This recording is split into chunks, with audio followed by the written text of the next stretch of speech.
Hello students, welcome to our channel. So today we are going to start with the part 2 of the chapter, that is power sharing, in which we'll be completing our chapter and starting with the topic that is accommodation in Belgium. In part 1 हमने पूरा ethnic composition देख लिया था Belgium का और श्रीलंका का, और वहाँ पे क्या क्या प्रॉब्लम हो सकती थी वो भी हमने देख लिया। और ऐसी कंडीशन में वहाँ की गवर्नमेंट ने क्या स्टेप्स लिए, किस तरीके से पार को शेयर किया गया या पार को अकोमोडेट करके एक पर्टिकुलर कम्युनिटी को दे दिया गया, ये हमने देखा। राइट, तो हमने देखा मेजॉरिटेरियनिज्म इन श्रीलंका, कैसे यहाँ पे सिन्हलास जो है उनको एक तरह से सारी पार दे दी जाती है, फिर किस तरीके से कॉन्फ्लिक्ट्स होते हैं और at the end Sri Lanka suffers. Right, तो अब हम देखेंगे कि बेल्जियम में ऑन द कॉन्ट्ररी क्या होता है। Accommodation in Belgium, so as the heading suggest accommodation का मतलब ये होता है कि आप जो है एकजुट हो जाना किसी का। तो अकोमोडेशन कैसे बेल्जियम में होता है और उससे उनकी कंट्री को कोई बेनिफिट होता है या क्या होता है, वो सारी चीज़ें now will be going to see in this particular section. The Belgium leaders took a different path, Belgium के जो लीडर्स थे उन्होंने श्रीलंका से तो बहुत ही अलग पाथ को चूज़ किया।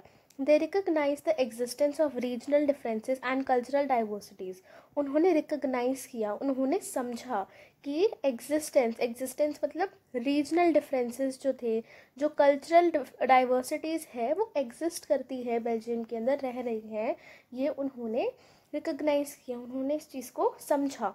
बिटवीन 1980 एंड 1970, तो 1970 और 1993 दे अमेंडेड देयर कॉन्स्टिट्यूशन 4 टाइम्स, उन्होंने अपने कॉन्स्टिट्यूशन को 4 बार अमेंड किया।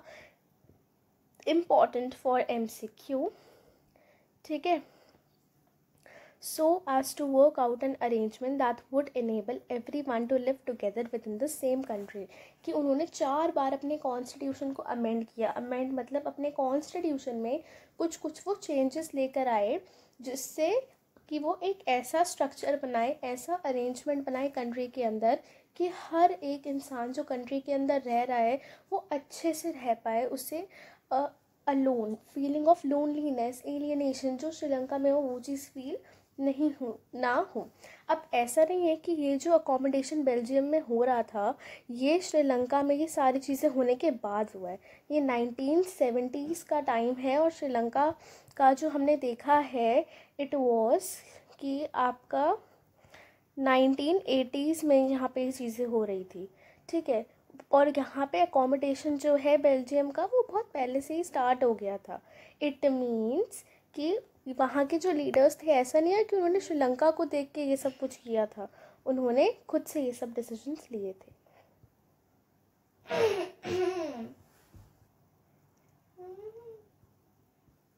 ठीक है, तो लेट्स कंटिन्यू। उसके बाद here are some of the elements of Belgian model, जो बेल्जियम का मॉडल था वो किस तरीके से है ये हम देखेंगे।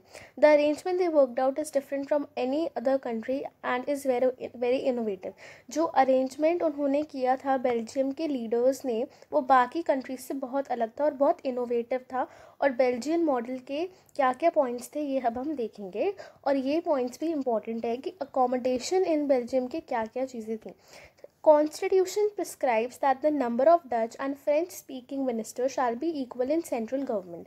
तो सेंट्रल गवर्नमेंट जो है उसके अंदर जो डच स्पीकिंग और फ्रेंच स्पीकिंग कम्युनिटी के मिनिस्टर्स होंगे वो इक्वल होने चाहिए। मतलब कि अगर 50-50% जो है आपके स्पीकर्स उसमें होने, फ्रेंच स्पीकिंग पॉपुलेशन के और डच स्पीकिंग पॉपुलेशन के लोग होने चाहिए। Some special laws require the support of majority of members from each linguistic group, thus no single community can take decision unilaterally. तो क्या हुआ कि अगर आपको कोई स्पेशल लॉ पास करवाना होता है, मतलब कि कुछ ऐसे स्पेशल लॉज जो है आपको बनाने होते हैं जिससे आपको majority of each linguistic group का सपोर्ट चाहिए। मतलब कि आप एक पर्टिकुलर लॉ बना रहे हो जिसके लिए जो फ्रेंच और डच स्पीकिंग कम्युनिटी दोनों के लिए एक्सेप्टेबल होना चाहिए। तो सेंट्रल गवर्नमेंट में जब दोनों के 50-50% मिनिस्टर्स होंगे तो एक तरह से दोनों ही कम्युनिटी की उसमें सहमति होगी उस पर्टिकुलर लॉ के लिए। तो फ्रॉम ईच लिंग्विस्टिक ग्रुप का मतलब फ्रेंच स्पीकिंग और डच स्पीकिंग पॉपुलेशन के लिए है। तो कोई भी एक कम्युनिटी जो है डिसीजन नहीं ले सकती। फॉर एग्जांपल आपको कोई एक लॉ आप चाहते हो कि कंट्री के अंदर आए, तो फ्रेंच स्पीकिंग पॉपुलेशन जो है उन्हें अगर लगे कि हमें इस लॉ से बहुत ज़्यादा बेनिफिट हो रहा है और सिर्फ इनको हमने सेंट्रल गवर्नमेंट में हमने इन्हें दे दी। फॉर एग्जांपल 90% अगर दे दिया होता, वैसे तो नहीं है पर 90% अगर दे दिया होता तो 10% डच स्पीकिंग मिनिस्टर्स होते। तो उससे क्या होता कि वो जो लॉ है फ्रेंच पीपल के लिए अगर फेवरेबल होगा तो ये 90% पास कर देंगे, बट डच स्पीकिंग के लिए वो फेवरेबल नहीं है। तो ये पास अगर नहीं भी करेंगे तो भी मेजॉरिटी के चलते तो फ्रेंच वाले लोग जीत जाएंगे और लॉ पास हो जाएगा। तो एक तरह से तो वो डोमिनेंस हुआ ना।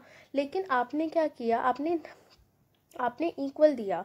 आपने 50% फ्रेंच मिनिस्टर्स को रखा, 50% डच मिनिस्टर्स को रखा। तो इससे क्या हुआ कि फ्रेंच स्पीकिंग जो मिनिस्टर्स थे उन्होंने देखा कि हमारी कम्युनिटी को ये जो लॉ है वो बेनिफिट करेगा या नहीं करेगा। डच स्पीकिंग है, आपको मैं एग्जांपल देके समझा रही हूँ इस पॉइंट का, राइट। तो इससे क्या हुआ कि कोई एक कम्युनिटी डिसीजन अकेले नहीं लेगी किसी भी लॉ को लेके, या कोई भी डिसीजन कंट्री में जो होगा वो कोई एक कम्युनिटी नहीं लेगी, क्योंकि हमने 50-50% जो है मिनिस्टर्स को सेंट्रल गवर्नमेंट में रखा हुआ है।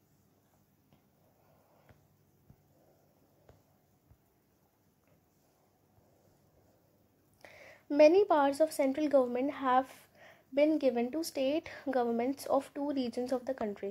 जैसा कि हमने देखा था कंट्री जो है वो दो रीजन में है, एक ये वाला जिसे फ्लेमिश रीजन कहते हैं और एक ये वाला जिसे वेलोनिया रीजन कहते हैं। तो कंट्री की जो दो अलग अलग स्टेट थी, इनकी स्टेट को जो है सेंट्रल गवर्नमेंट को थोड़ी स्टेट गवर्नमेंट से ज़्यादा पावर दे दी गई थी। The state government are not subordinate to central government. तो स्टेट गवर्नमेंट जो है वो सेंट्रल गवर्नमेंट की सबॉर्डिनेट नहीं है। अब इसका मतलब क्या है, देखो जो स्टेट गवर्नमेंट है ना वो अपने डिसीजंस खुद ले सकती है, और सेंट्रल गवर्नमेंट तो पूरी कंट्री को चला रहा है, स्टेट गवर्नमेंट अपनी स्टेट को चला रही है। तो स्टेट गवर्नमेंट अगर कोई डिसीजन लेना चाहती है किसी भी मुद्दे पे या किसी लॉ से रिलेटेड कुछ अपनी स्टेट में वो करना चाहते हैं, तो अगर उन्हें सेंट्रल गवर्नमेंट से परमिशन उस चीज़ की मांगनी पड़ी तो और सेंट्रल गवर्नमेंट उसे मना कर दे, तो एक तरह से देखा जाए तो सेंट्रल गवर्नमेंट को स्टेट गवर्नमेंट ही चला रही है। तो आपका स्टेट गवर्नमेंट बनाने का फ़ायदा ही क्या है। जहाँ अगर देखा जाए तो जो भी सेंट्रल गवर्नमेंट कह रही है आप उसी की सारी बातें मान रहे हो, तो स्टेट गवर्नमेंट का अपना कोई एग्जिस्टेंस तो है ही नहीं। इसका मतलब ये कि सेंट्रल गवर्नमेंट और स्टेट गवर्नमेंट के बीच में पावर शेयर होनी चाहिए कि अगर स्टेट गवर्नमेंट कोई एक डिसीजन खुद से लेना चाहे तो वो ले सके और उन्हें सेंट्रल गवर्नमेंट की इजाज़त लेने की ज़रूरत ना हो। ठीक है, तो ज़्यादा सारी नहीं पर कुछ पावर्स जो थी सेंट्रल गवर्नमेंट की वो स्टेट गवर्नमेंट को दे दी गई थी कि आप डिसीजन ले सकते हो। तो स्टेट गवर्नमेंट सबॉर्डिनेट नहीं थी सेंट्रल गवर्नमेंट की। Brussels has a separate government. अब ब्रसेल्स क्या थी, ब्रसेल्स थी कैपिटल सिटी बेल्जियम की, राइट।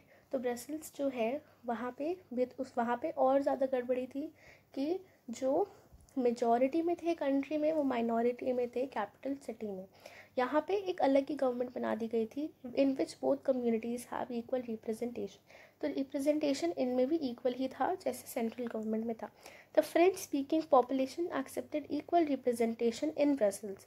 जो फ्रेंच स्पीकिंग पॉपुलेशन थी उन्होंने एक्सेप्ट किया इक्वल रिप्रेजेंटेशन इन ब्रसेल्स में, क्योंकि 80% जो है फ्रेंच स्पीकिंग पॉपुलेशन 80% थी ब्रसेल्स के अंदर। उन्होंने एक्सेप्ट किया कि इक्वल रिप्रेजेंटेशन होना चाहिए among this 20% French and among the and 20% Dutch, because the Dutch speaking community has accepted equal representation in the central government. तो क्योंकि डच स्पीकिंग कम्युनिटी जो है वो 59% थी, 59 if I am not wrong 59 ही थी, let me check once, yes. तो वो 59% थी और 50% जो है वो फ्रेंच स्पीकिंग पॉपुलेशन थी, तो उन्होंने उन 59% ने, इन 40% ने के बीच में इन्होंने इक्वल रिप्रेजेंटेशन जो है एक्सेप्ट किया। तो यहाँ पे फ्रेंच पीपल ने भी, स्पीकिंग पॉपुलेशन, स्पीकिंग कम्युनिटी ने भी इक्वल रिप्रेजेंटेशन को एक्सेप्ट किया। ठीक है। Apart from central government and state government, central government और स्टेट गवर्नमेंट के अलावा there is a third kind of government, एक थर्ड काइंड ऑफ गवर्नमेंट भी थी, दिस कम्युनिटी गवर्नमेंट। इसे कम्युनिटी गवर्नमेंट कहा गया था। Is elected by people belonging to one language community. ये जो है कौन इलेक्ट करते थे? वो लोग जो एक ही लैंग्वेज कम्युनिटी को बिलोंग करते हैं, यानी कि Dutch, French and German speaking. तो यहाँ पे जो ये कम्युनिटी गवर्नमेंट थी, ये डच, फ्रेंच और जर्मन स्पीकिंग लोग जो हैं वो डिसाइड करते थे, मतलब एक लैंग्वेज बोलने वाला इंसान ही करता था। No matter where they live, जहाँ भी रह रहे हो कोई फ़र्क नहीं पड़ता, चाहे आप विलोनिया रीजन में रहो, चाहे आप फ्लेमिश रीजन में रहो, ठीक है, आप वहाँ पे वोट कर सकते हो।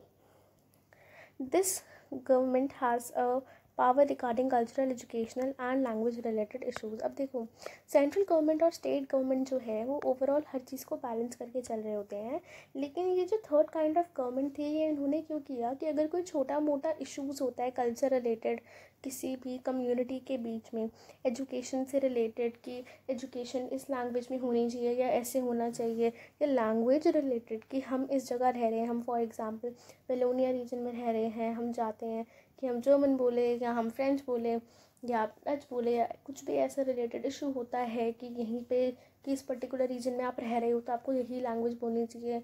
अगर कोई इंसान इम्पोज करने की कोशिश करे, उसके अगेंस्ट कोई एक्शन लेना हो या कुछ भी करना हो, इन चीज़ों से रिलेटेड इश्यूज़ जो हैं, ये छोटी मोटी चीज़ों से रिलेटेड इश्यूज़ जो specifically in 3 language speaking groups के अमंग कॉन्फ्लिक्ट क्रिएट हो सकते हैं, उनको सॉर्ट आउट करने का काम जो है वो कम्युनिटी गवर्नमेंट का है। You might find the Belgian model very complicated. आपको बेल्जियन मॉडल जो है वो बहुत कॉम्प्लिकेटेड लग रहा होगा। It Indeed is very complicated, और सच में ये काफ़ी ज़्यादा कॉम्प्लिकेटेड है भी, even for people living in Belgium. जो लोग बेल्जियम में रह रहे हैं उनके लिए अपना खुद का मॉडल समझना और उसे फॉलो करना is also very complicated, right. But these arrangements have worked well so far. और अब तक जो है ये अरेंजमेंट्स जो हैं ये काफ़ी अच्छे तरीके से चल रहे हैं। लोग भी जो है इन चीज़ों को अडाप्ट कर रहे हैं और बहुत अच्छे से चीज़ों को फॉलो कर रहे हैं, और ये चीज़ें बहुत हेल्प कर रही है बेल्जियम को बहुत अच्छे तरीके से चलने में। They helped to avoid civic strife between the two major communities and a possible division of the country on linguistic lines. Linguistic lines मतलब language के basis पे, on the basis of language। तो ये जो अरेंजमेंट्स है ये अभी तक बहुत अच्छे से इन्होंने काम किया है, इनकी वजह से बहुत अच्छे से बेल्जियम चल रहा है।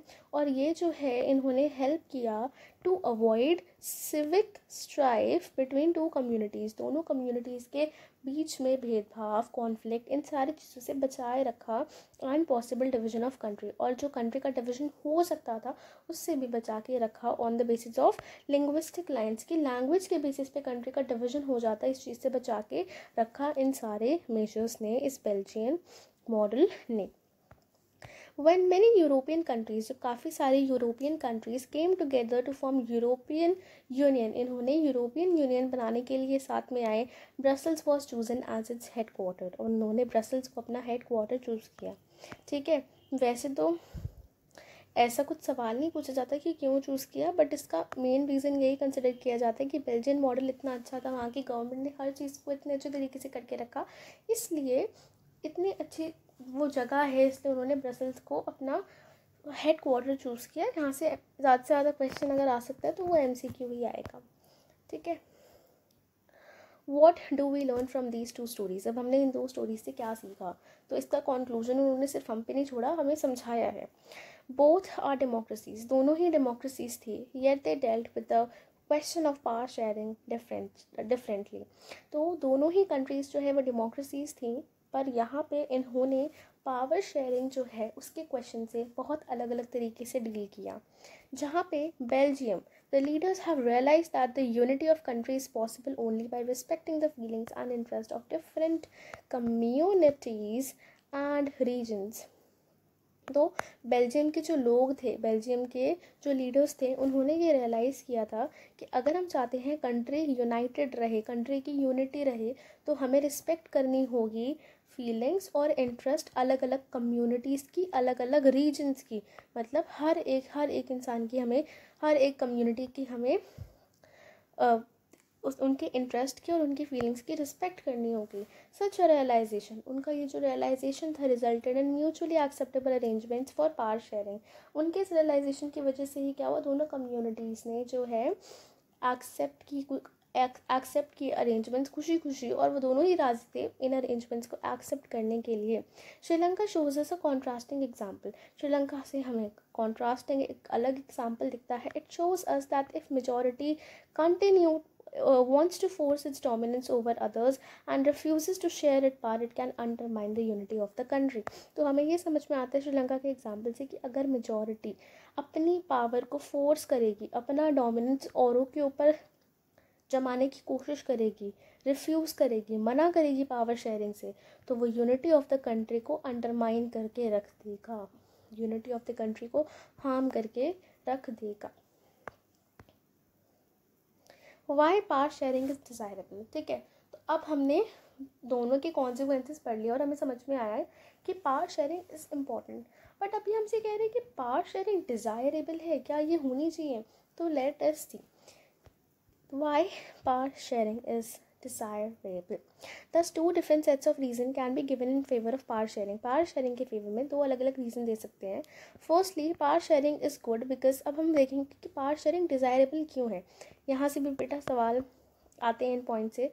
Firstly power sharing is good because it helps to reduce the possibility of conflict between social groups. of course सही बिल्कुल लिखा हुआ है। उन्होंने क्या कहा है कि power sharing अच्छी क्यों है? power sharing इसलिए अच्छी है क्योंकि इससे दो कम्युनिटीज़ के अलग अलग सोशल ग्रुप्स के बीच में कॉन्फ्लिक्ट की पॉसिबिलिटी जो है वो कम हो जाती है, रिड्यूस हो जाती है, राइट।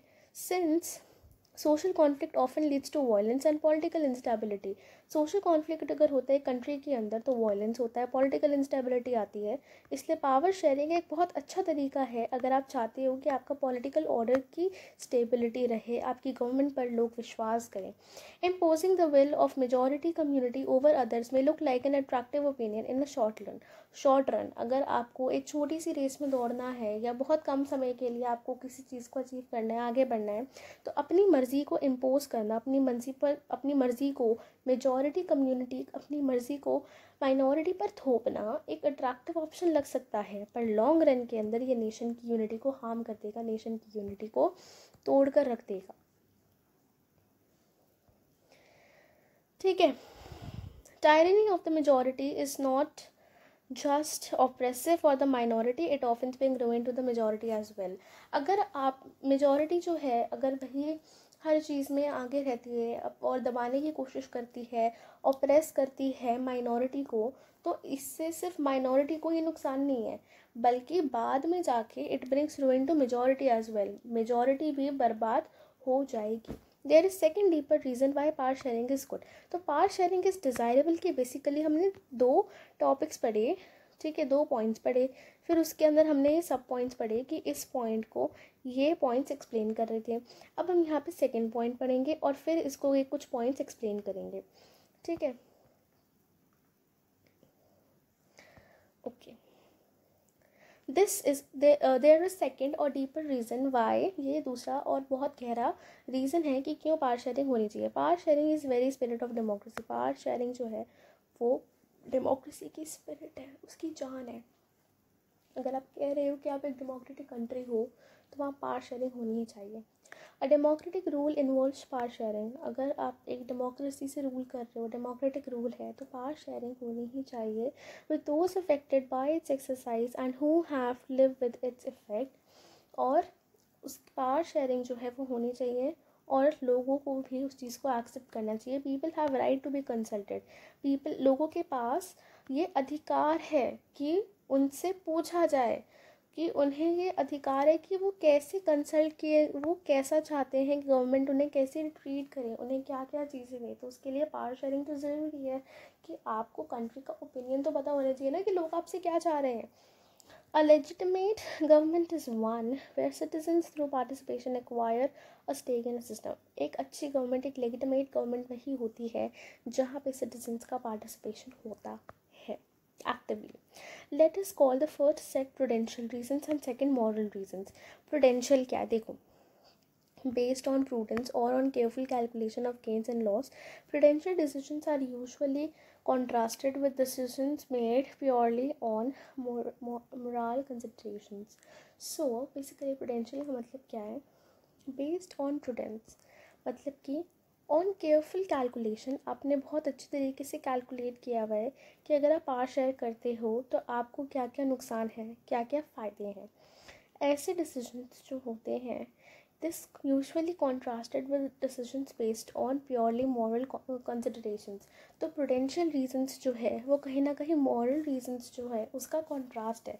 तो ये जो हमने पहले चीज़ें पढ़ी ना, ये प्रूडेंशियल रीजंस है कि हमने प्रैक्टिकली सोचा कि अगर पावर शेयरिंग होती है तो वायलेंस नहीं होगा, पॉलिटिकल इंस्टेबिलिटी नहीं होगी, आपकी जो यूनिटी ऑफ द नेशन है वो रहेगी, और जो मेजॉरिटी है उसे भी कहीं ना कहीं नुकसान होगा अगर वो माइनॉरिटी को सप्रेस करते रहेंगे। और पर यहाँ पे जो हमने सेकंड सेट पढ़ा, इसमें हमने क्या लिखा, हमने कहा कि डेमोक्रेसी की तो ताकत है ये, और लोगों को अधिकार होना चाहिए सारी चीज़ों का कि कैसे वो चाहते हैं गवर्नमेंट उनको ट्रीट करे। तो ये वाली थोड़ा प्रैक्टिकली हमने सोचा था, और ये थोड़े आपके मॉरल रीजंस। तो इसलिए फर्स्ट सेट ऑफ रीजंस को उन्होंने प्रूडेंशियल रीजंस कहा है और सेकेंड वाले को moral reasons.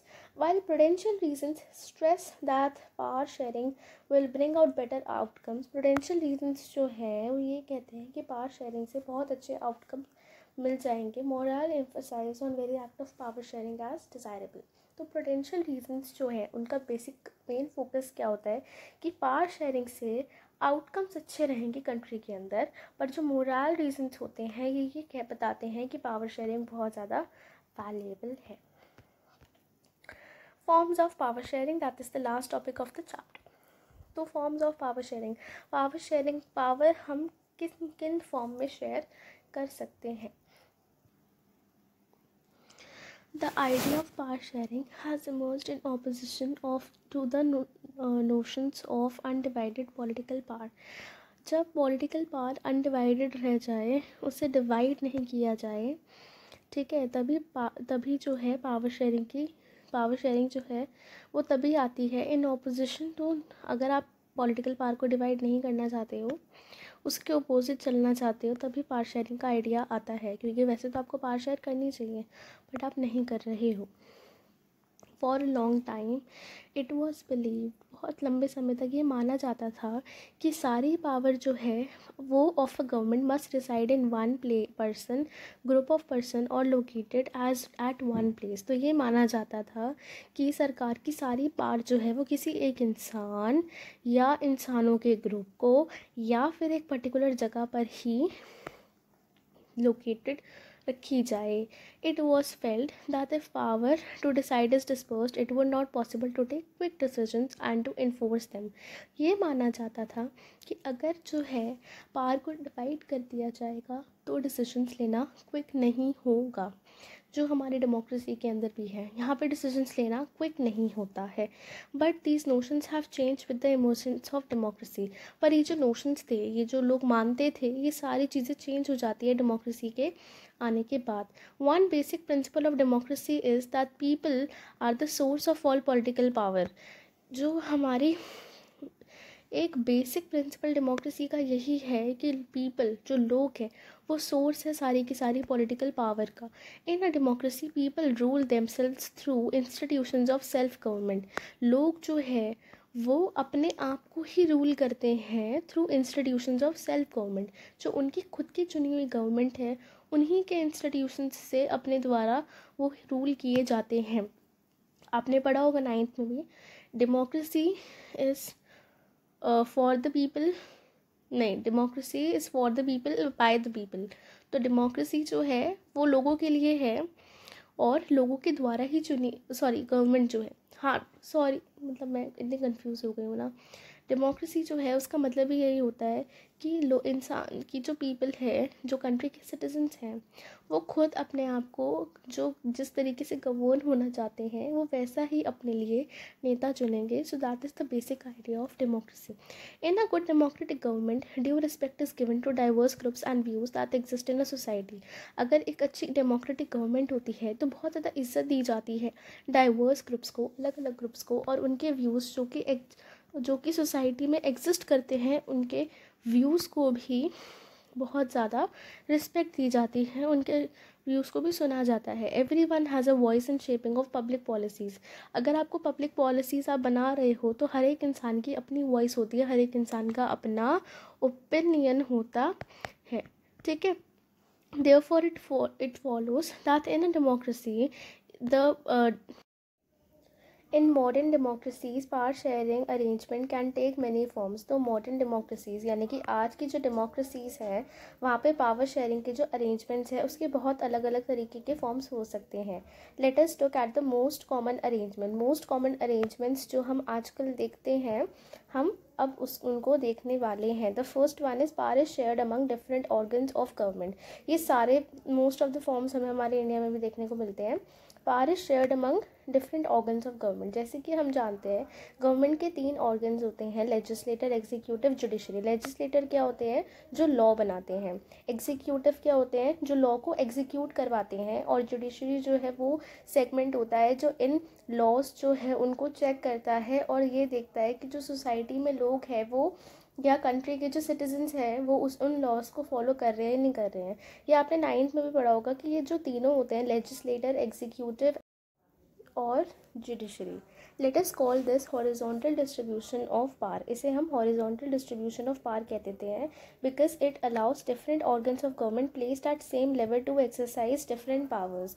तो क्योंकि ये गवर्नमेंट के अलग अलग फॉर्म्स है, लेजिस्लेटर, एग्जीक्यूटिव और जुडिशरी, ये गवर्नमेंट के 3 अलग अलग फॉर्म्स हैं जो कि सेम लेवल पर है. सेम लेवल पर है मतलब इनका जो ओहदा है, इनकी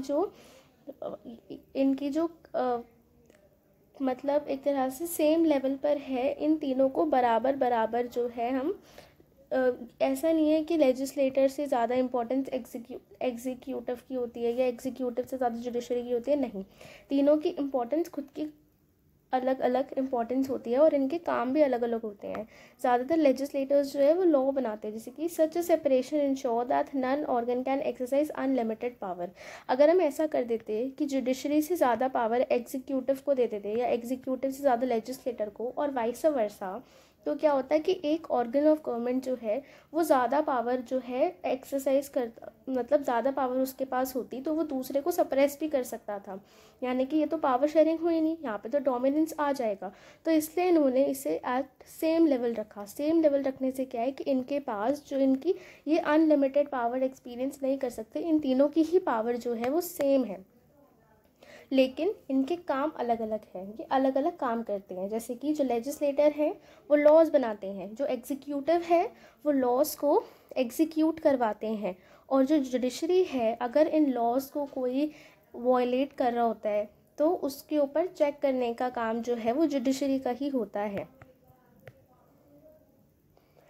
this results in a balance of power among various institutions. इससे क्या होता है, एक बैलेंस रहता है. Each organ checks the other. ये ऑर्गन्स एक दूसरे को चेक करते रहते हैं. कैसे? अगर कोई लॉ बनाया है, उस लॉ को कोई फॉलो नहीं कर रहा है तो जुडिशरी एक्शन लेगी. अब अगर जुडिशरी जो है वो कुछ गलत करती है तो एग्जीक्यूटिव जो है वो भी उसको चेक कर सकते हैं, जो लॉ है वो भी चेक कर सकते हैं. बिकॉज अल्टीमेटली जो लॉज होंगे उसी के बेसिस पे जुडिशरी की फंक्शनिंग भी होती है. अगर लॉज में कुछ गड़बड़ी होती है तो जो जुडिशरीज है, जो सुप्रीम कोर्ट्स होते हैं, जो हाई कोर्ट्स होते हैं, वो उन लॉज को चेक अपॉन करते हैं. अगर उन लॉज से लोगों को कोई दिक्कत हो रही है या लॉज में कुछ खराबी होती है तो उनको भी मॉडिफाई करने के लिए लेजिस्लेटर्स को कहा जाता है.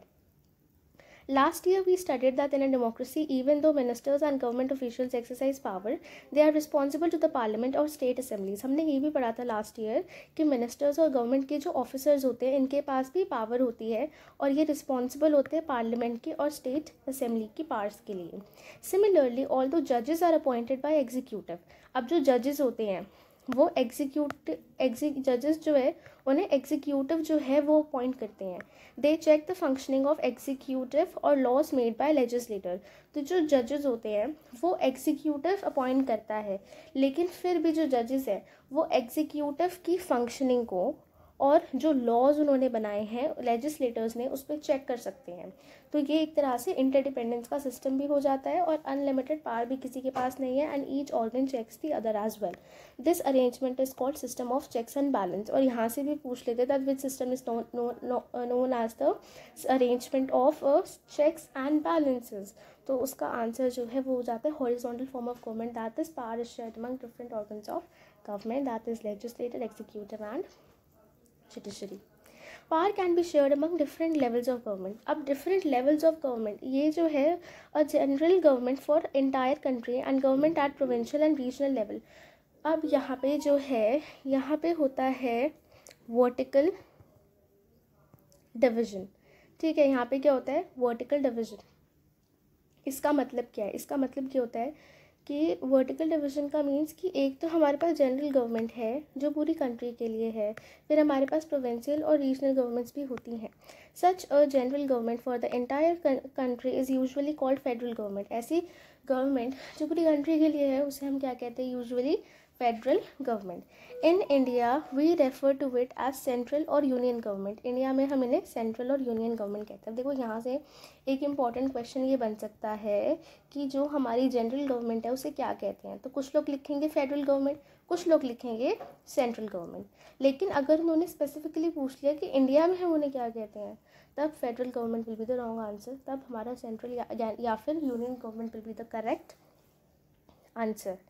The governments at the provincial or regional level are called by different names in different countries. जो गवर्नमेंट प्रोविंशियल या रीजनल लेवल पे होती है, यानी कि एक पर्टिकुलर कंट्री के प्रोविंसेस या फिर जो अलग अलग रीजन्स होते हैं वहाँ पे गवर्नमेंट को क्या क्या नाम से बुलाया जाता है वो अलग होती है अलग कंट्री के अंदर. In India we call them state government. India में हम उन्हें क्या कहते हैं? State government. This system is not followed in all countries. ये सिस्टम हर कंट्री में नहीं होता है. There are many country where there are no provincial और स्टेट गवर्नमेंट. ऐसी बहुत सी कंट्रीज़ है जहाँ ये गवर्नमेंट्स नहीं होती हैं. But in those countries like ours where there are different levels of government, the constitution clearly lays down the power of different levels of government. This is what they did in Belgium but was refused in Sri Lanka. तो हमारे constitution में ये साफ साफ लिखा हुआ है कि जो हमारे डिफरेंट लेवल्स ऑफ गवर्नमेंट है उनकी क्या क्या पावर्स है, वो क्या क्या पावर्स एक्सरसाइज कर सकते हैं. और यही चीज़ जो है बेल्जियम के अंदर हुई थी, लेकिन श्रीलंका में उन्होंने रिफ्यूज़ कर दिया था. This is called federal division of power. इसी तरीके के डिवीजन को हम कहते हैं federal division of power. The same principle can be extended to levels of government lower than the state government. यही सेम प्रिंसिपल हम एक्सटेंड कर सकते हैं स्टेट गवर्नमेंट के भी लोअर लेवल पे, जिसे हम म्यूनसिपैलिटी या फिर पंचायत भी कहते हैं. Let us call division of powers involving higher and lower levels of government. Since इसमें हायर और लोअर लेवल ऑफ गवर्नमेंट है, इसे हम क्या कहते हैं? वर्टिकल डिवीजन ऑफ पावर, यानी कि vertical division of power sharing. We shall study these at some length in next chapter. Next chapter जो आपका फेडरलिज्म है उसमें आप डिटेल में इसके बारे में स्पेसिफिकली पढ़ोगे. पावर में ऑल्सो भी shared among different social groups. Power जो है अलग अलग सोशल ग्रुप्स के बीच में भी शेयर हो सकती है. Such as the religious and linguistic groups. Religious या फिर लिंग्विस्टिक ग्रुप्स के बीच में भी पावर शेयर हो सकती है. Community government in Belgium is a good example of this arrangement. Community government Belgium के अंदर इसका अच्छा एग्जाम्पल है, क्योंकि वहाँ पे रिलीजियस या वहाँ पे लिंग्विस्टिक ग्रुप्स के बेसिस पे जो है पावर जो है शेयर की गई थी.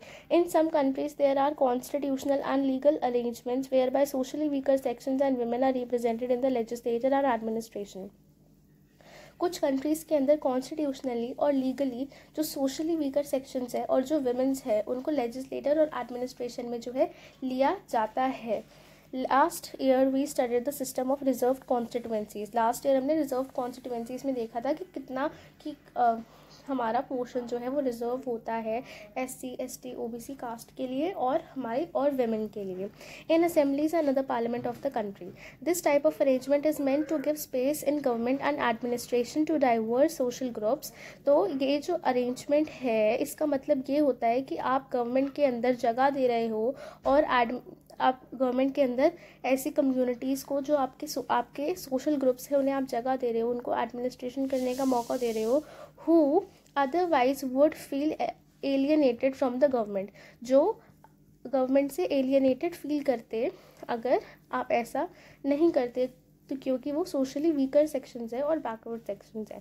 This method is use to give minority communities a fair share in power. तो माइनॉरिटी कम्युनिटीज़ को ऐसा ना लगे कि हमारे साथ गलत हो रहा है, तो ये एक तरीके से मौका है उनको एक फेयर चांस देने का कि हाँ we are equally sharing power between the minority and the majority. In unit 2 we shall look at various ways of accommodating social diversities. ठीक है, power sharing arrangements can also be seen in the way of political parties, pressure groups and movement. pressure groups, movement और political parties के बीच में भी हम power sharing को देखते हैं. Control or influence those in power. In a democracy, the citizens must have freedom to choose among various contenders for power. Democracy के अंदर लोगों के पास आज़ादी होती है कि वो पावर के लिए जो कंटेंडर्स है उनमें से किसी एक को चूज़ कर सके जिससे वो लीडर देखना चाहते हैं अपनी कंट्री का. The contemporary democracies this takes the form of competition among different parties. अब इसी की वजह से क्या है, अलग अलग पार्टीज़ के बीच में कॉम्पिटिशन हो जाता है. Such competition ensures that power does not remain in one hand. अब क्योंकि कॉम्पिटिशन होता है इलेक्शंस के अंदर या पार्टीज़ के बीच में, तो इससे ये इंश्योर होता है कि एक ही हाथ में पावर ना रहे, पावर चेंज होती रहे. In the long run power is shared among different political parties that represent different ideologies and social groups. एक लॉन्ग रन में अगर हम देखें तो पावर जो है वो अलग अलग डिफरेंट पॉलिटिकल पार्टीज़ के बीच में शेयर होती है. फॉर एग्जाम्पल 2014 से पहले Congress was there and after that BJP was there in the power as the central government. तो लॉन्ग रन में हमने देखा तो power is shared among different political parties, और बीच में भी काफ़ी पॉलिटिकल पार्टीज़ आई थी. तो अलग अलग पॉलिटिकल पार्टीज़ के बीच में पावर शेयर होती है जिससे अलग अलग आइडियोलॉजीज़ और अलग अलग सोशल ग्रुप रिप्रेजेंट होते हैं. Sometimes this kind of sharing can be direct. कभी कभार डायरेक्ट शेयरिंग होती है when 2 or more parties form alliance to contest election. जब 2 या 2 से ज़्यादा पार्टीज़ जो है वो अलायंस बना लेती है इलेक्शंस के लिए. If there alliance is elected, और अगर उनकी अलायंस जो है वो पावर में आ जाती है, they form a coalition government and the share power. तो वहाँ पे उन्होंने उस अलायंस, क्योंकि दो अलग अलग गवर्नमेंट्स ने, फॉर एग्जांपल गवर्नमेंट ए और गवर्नमेंट बी ने जो है एक अलायंस बना ली है. अब गवर्नमेंट ए को जो भी वोट दे रहा है वो भी इनके काउंट होते हैं टोटल में, और जो बी को वोट दे रहा है वो भी इनके टोटल में काउंट हो रहे हैं. तो अगर इनकी गवर्नमेंट जो है वो पावर में आती है, अगर ये लोग इलेक्शन जीत जाते हैं, इनकी पार्टी अगर पावर में आती है और ये इलेक्शन जीत जाते हैं, तो ये कोएलिशन गवर्नमेंट को फॉर्म करेंगे और इनके बीच में भी पावर शेयरिंग होगी, क्योंकि दोनों पार्टीज़ अलग अलग आइडियोलॉजीज़ की थी, अलग अलग सोशल ग्रुप्स को रिप्रेजेंट करी थी, और स्टिल ये हैंड टू हैंड अब काम करेंगे साथ में, तो मतलब पावर शेयरिंग तो हो ही रही है. In a democracy we find interest groups. Democracy के अंदर हम इंटरेस्ट ग्रुप्स भी देखते हैं, जैसे कि traders, businessmen, industrialist, farmers and industrial workers. They also have a share in governmental power either through participation in governmental committees or bringing influence on the decision making process. जो हमारे pressure groups होते हैं, इन्हें ज़्यादातर हम pressure groups भी कहते हैं यहाँ पे. जैसे कि हमने देखा प्रेशर ग्रुप्स जो है वो यही होते हैं. ये क्या है, ये जैसे कि ट्रेडर्स होते हैं, इंडस्ट्रियल वर्कर्स होते हैं, ये क्या करते हैं, या तो पार्टिसिपेट करते हैं गवर्नमेंट कमिटीज़ के अंदर, या फिर क्या करते हैं,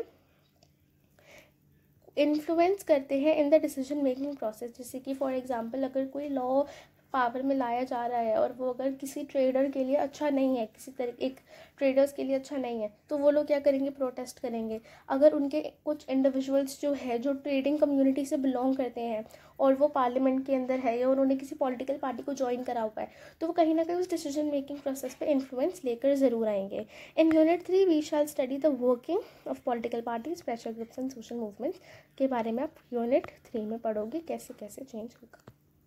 With this, we have completed our chapter, that is power sharing. I hope आपको ये चैप्टर समझ में आया हो. ये पार्ट 2 था चैप्टर का, जिसमें हमने ये चैप्टर कंप्लीट कर लिया है। Do check the part 1 as well. अगर आपने पार्ट 1 नहीं देखा तो आपको वैसे भी पार्ट 2 तो समझ आएगा ही नहीं, बिकॉज हमारी मेन स्टोरीज जो श्रीलंका और बेल्जियम की थी। ये बहुत छोटा सा चैप्टर है, गिनती के इसमें 3-4 टॉपिक्स ही है और उन्हीं से सवाल आता है। जो मैंने लास्ट में फॉर्म्स ऑफ पावर शेयरिंग पढ़ा है, वहाँ से भी क्वेश्चन आते हैं। ठीक है, thank you so much and for watching the video till the end, and bye.